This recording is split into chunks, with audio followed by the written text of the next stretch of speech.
Assalamualaikum warahmatullahi wabarakatuh. Selamat pagi, selamat datang di Talkshow kita hari ini. Perkenalkan, nama saya Gina Ainul Fitria. Saya sebagai host di acara pagi ini. Saya membawa dua jurnalis di acara Talkshow hari ini. Nah, di balik berita yang kita baca setiap hari, scroll ponsel setiap hari, ditonton di YouTube setiap hari, banyak jurnalis yang bekerja tanpa kenal waktu, mengejar fakta dan menjaga informasi tetap sampai ke publik. Tapi pertanyaannya, seaman apa sih sebenarnya pekerja jurnalis hari ini? Banyak tekanan kerja, ancaman, sampai persoalan kesejahteraan masih sering terjadi. Disinilah peran serikat pekerja menjadi penting. Bukan cuma sebagai wadah berkumpul, tapi juga sebagai ruang perlindungan, perjuangan hak, dan solidaritas bagi jurnalis media cetak maupun online. Nah, di Talkshow kali ini, kita akan ngobrol santai tapi serius soal bagaimana serikat pekerja bisa melindungi jurnalis, tantangan apa saja yang dihadapi, dan apa yang sebenarnya dibutuhkan agar jurnalis bisa bekerja dengan aman dan bermartabat. Nah, sudah hadir nih bersama kita narasumber yang kompeten di bidangnya. Oke, saya perkenalkan dulu. Yang pertama ada Teh Tia Rizky Lestari dari STAI Mutakin, dan yang satu lagi ada Teh Konita Janati juga dari STAI Mutakin juga. Nah, tentu saja diskusi hari ini bisa membuka wawasan sekaligus jadi ruang refleksi bersama. Oke, pertanyaan yang pertama mungkin ya untuk para narasumber. Nah, di belakangan ini banyak cerita soal jurnalis yang dapat tekanan, bahkan ancaman ya.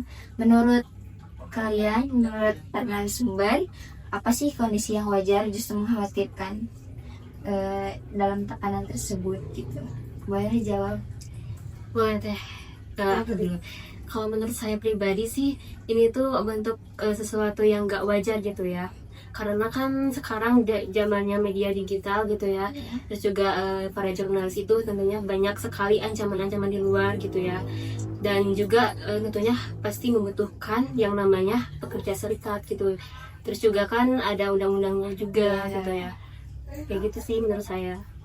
Iya sih, sama sependapat dengan Teh Tria bahwa seorang jurnalis juga harus harus punya serikat pekerja gitu, harus bisa mempertahankan itu gitu. Di mana belakangan ini kan banyak ya kasus-kasus jurnalis ya yang diintimidasi, dikasih ancaman gitu. Apalagi sekarang media sosial tuh lagi ramai lagi ya, apalagi sekarang netizen tuh kalau misalkan mengomentar itu benar-benar gitu, kata-katanya gitu ya sakit gitu, dan itu kan sudah menjadi resiko seorang jurnalis ya ketika terjun ke lapangan dan meliput, dan tidak ada hal-hal yang diduga gitu ketika udah turun di lapangan gitu sih.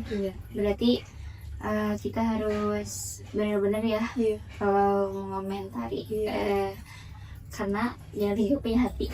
Iya. Sudah ada sih undang-undangnya yang mengatur tentang perlindungan jurnalis yang diatur melalui Undang-Undang Nomor 40 Tahun 1999 tentang pers, khususnya pasal 8 yang menjamin perlindungan seorang jurnalis. Berarti kalau misalnya ada yang mengomentari yang jelek-jelek gitu ya, netizen, berarti kita bisa melaporkan ya yang berwajib ke polisi. Di sana ada undang-undangnya. Iya, bahkan ada advokasi hukumnya juga ya. Seorang jurnalis juga dilindungi. Iya. Oke, mungkin lanjut ya ke pertanyaan yang kedua. Nah, kalau jurnalis lagi punya masalah nih ya, misalnya soal upah, soal kontrak, atau intimidasi, biasanya serikat pekerja bisa bantu sampai tahap apa nih? Bisa bantu? Jadi di setiap pekerja gitu ya, apalagi salah satunya nih jurnalis mempunyai serikat pekerja gitu kan, bagaimana hak-hak mereka itu harus terpenuhi, mulai dari jam kerjanya, mulai dari perlindungan sebagai seorang jurnalisnya, terus cara bekerjanya. Maka sebuah media perusahaan yang baik menurut saya itu harus bisa memenuhi hak-hak seorang jurnalis pekerja ini. Soal gajinya juga itu ada salah satunya.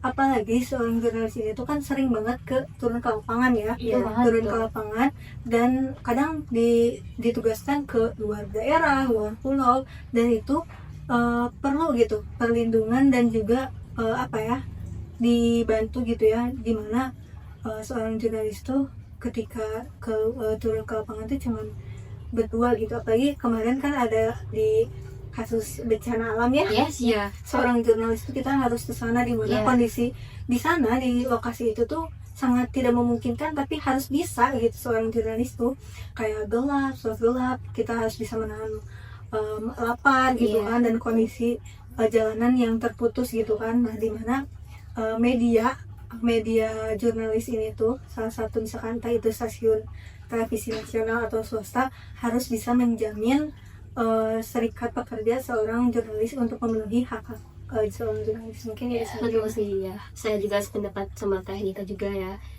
karena emang harus benar-benar ada perlindungan juga, perlindungan khusus dari organisasi gitu, dan juga media ya, perusahaan misalkan harus bisa lah gitu, jangan apalagi kan perempuan ya, dia perempuan tuh rentan lah gitu ya, kalau misalnya entah gampang sakit atau misalkan datang bulan setiap bulannya, dimana itu juga adalah hak seorang perempuan sekaligus dan juga seorang pekerja yang harus dilindungi dan dijaga gitu sih. Berarti kalau misalnya kita ada kayak tadi kasus bencana itu kan kita dikirim mungkin ya ke tempat bencana itu. Berarti kita disediakan tempat apa gimana itu nanti di sana? Nah, sama jurnalis juga itu tuh harus independen, mandiri ya. Karena kayak bencana itu tuh sesuatu hal yang tiba-tiba kan, tiba-tiba, dan seorang jurnalis juga harus siap kapanpun ketika diinstruksikan untuk datang ke lokasi gitu ya, apapun lokasinya, entah itu ada tenda atau rumah atau apa, sebisa-bisa mungkin kita mencari lah gitu. Jadi tidak disediakan karena di lokasi juga kan sedang kesusahan gitu. Betul banget. Yang penting harus menjaga diri sendiri gitu. Menjaga kesehatan ya, karena penting banget. Tapi kalau dari upah nih, sering ada masalah apa enggak gitu? Apa lancar-lancar aja? Apa sesuai pekerjaannya gitu kan? Kalau soal upah jurnalis itu kembali lagi ke ke setiap perusahaan dan menurut mungkin sekarang ada yang namanya upah minimum di suatu daerah gitu. Nah, kalau misalkan seorang jurnalis merasa bahwa belum cukup lah untuk mendapatkan gaji yang itu, bisa gitu untuk bilang gitu kan, ngomong gitu bahwa minta haknya gitu dipenuhi gitu, berupa gajinya entah naik gitu gitu sih. Ya itu juga kan sesuai sama fungsinya ya, di pekerja serikat itu. Mungkin cukup menarik ya. Seru ya, banget.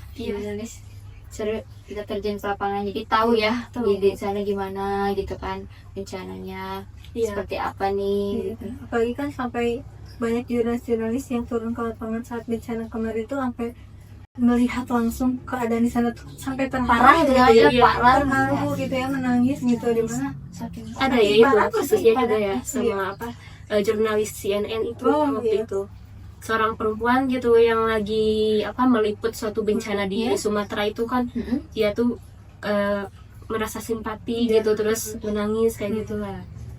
Karena keadaan kondisi ya.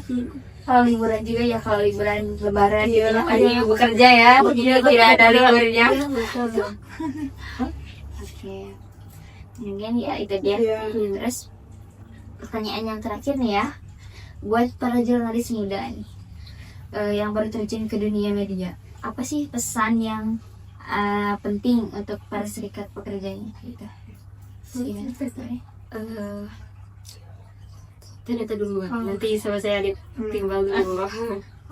Untuk dari saya, untuk jurnalis muda ya, apalagi yang suka banget di bidang jurnalis gitu ya, jurnalistik, yang suka banget, karena seorang jurnalis tuh harus bisa ekspor, nggak di studio gitu, ekspor keluar, harus siap gitu, harus bisa mengorbankan, karena seorang jurnalis juga harus mental baja gitu ya, dimana apalagi yang muda-muda ini tuh kan saya tahu semangatnya masih menggebu-gebu, Jadi ketika kalian suka sama bidang jurnalis ini, kalian boleh tekuni gitu ya, kalian boleh tekuni, kalian explore skill kalian gitu kan ya, dimana apalagi ketika kalian bisa mempertanyakan tentang serikat pekerja itu, kalian perjuangkan hak-hak kalian sebagai seorang jurnalis, dari cara bekerjanya, jam kerjanya, terus ya tentang upahnya juga. Jadi itu sih menurut saya gitu. Kalau ada tambahan dari saya gitu ya, selain disebutin sama teknika juga, kita juga harus mengikuti pelatihan khusus gitu, pelatihan jurnalistik. Gimana tata cara sebagai seorang jurnalis gitu ya di lapangannya gitu, terus juga etikanya juga harus dijaga. Makanya kenapa ada pelatihan itu, supaya seorang jurnalis muda itu dibentuk untuk menjadi seorang jurnalis yang profesional, profesional, supaya sesuatu hal-hal yang tidak diinginkan itu tidak terjadi di lapangan. Tapi siapa yang tahu ketika kita turun ke lapangan, seorang jurnalis itu pasti ada aja gitu hambatannya, hal-hal yang tidak terduganya. Dan tenang sih, menurut saya seorang jurnalis tuh ada hak, ada haknya karena ada undang-undangnya juga. Kalau misalnya jurusan apa sih nih ya, jurusan apa yang bisa diambil nih yang benar-benar merujuknya ke jurnalis gitu ya, di kampus gitu kan, di kuliahan gitu, jurusan apa? Jurusan komunikasi penyiaran Islam juga, terus jurusan ilmu jurnalistik yang secara khusus gitu menyebut tentang jurnalistiknya. Jadi kita bisa belajar ya saat kuliah, saya bisa dari pelatihan itu ya. Berarti tidak semudah itu ya jadi jurnalis. Karena nggak cuma di kampus ya kita belajar, tapi ada juga komunitas-komunitas di mana kita bisa improve gitu diri kita supaya semakin tahu dunia jurnalis ini tuh gimana gitu. Oke, mungkin itu saja ya dari pertanyaan-pertanyaannya. Terima kasih ya kepada narasumber yang sudah menyempatkan waktunya. Nah, dari obrolan kita hari ini kita bisa simpulkan bahwa profesi jurnalis masih menghadapi banyak tantangan ya, mulai dari tekanan kerja, persoalan kesejahteraan, hingga risiko ancaman di lapangan. Kondisi ini menunjukkan bahwa perlindungan terhadap jurnalis bukan lagi pilihan, tapi kebutuhan. Dari perlindungan jurnalis tidak bisa jalan sendiri, dibutuhkan kerjasama antar serikat pekerja, perusahaan media, dan pemerintah agar tercipta lingkungan yang aman, adil, dan berkelanjutan. Pada akhirnya, jurnalis yang terlindungi akan mampu bekerja dengan lebih profesional, independen, dan bertanggung jawab. Dari sanalah kualitas informasi untuk publik bisa terus terjaga. Terima kasih kepada para narasumber yang sudah menyempatkan waktunya di acara Talkshow pagi ini. Saya Gina Ainul Fitria sebagai host pamit undur diri. Wassalamualaikum warahmatullahi wabarakatuh.